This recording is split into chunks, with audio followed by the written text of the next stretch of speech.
Koe folofola, hae lea fio tupo ona. Koe tui i e Huufi e Falealea o Tonga. A hatoa pule lulu, tahadimba o sa nuari, ua fe wano.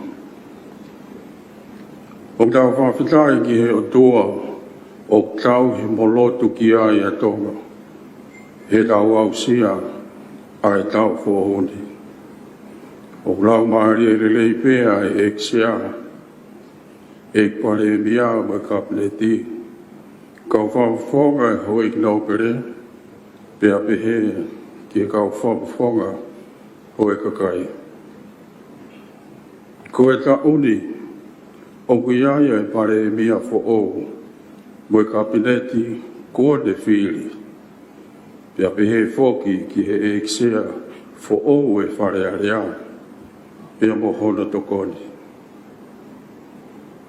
Ko tau toksi tua, mai ele me whakamanatu, o i tau e te au ne manoa, o i konistu o tōne ai whanua.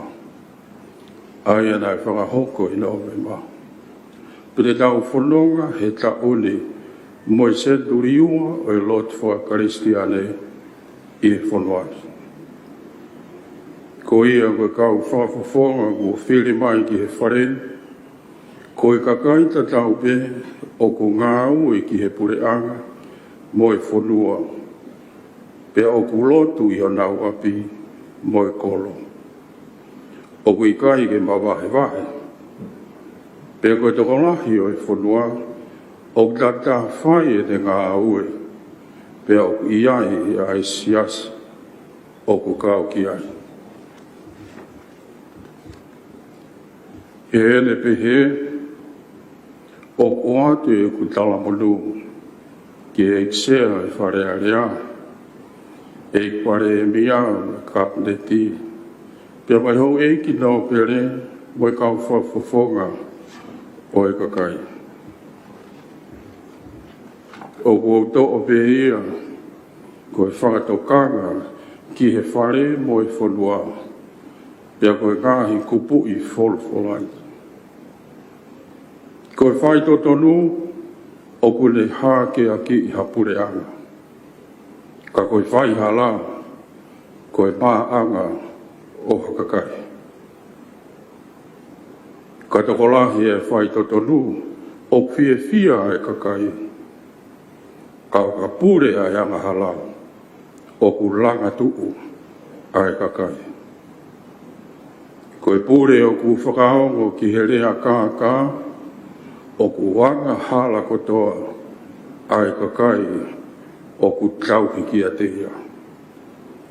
E i kai te kere eia i whakamāu, e i kai te ke whiri mānako, e i kai te ke tari ha mea ofa. He koe mea ofa, o kune whakakui ai matau e kaupoto, mo pikoi ai mea ai totonu. O iau e a ki nau tolu o ku whotu utu uni kovi. Mo e kau sika laipe o ku sila i mea whakamamahi. Ke ta ofi e masiwa me he tangi ki he nau totongi. Ea ke whaao a e totonu me ki nau tolu i hoku kakai o ku tū tāmaki. Ke hoku e kau i tau ko e nau vete. O folofua a e tamai mate. O whake whakahoi fua e tau tō whatongi a ki langi. Pea ke hifo mai a tā puake. Moa monu ma ai whanua. Tupo ona, koe tū i ato.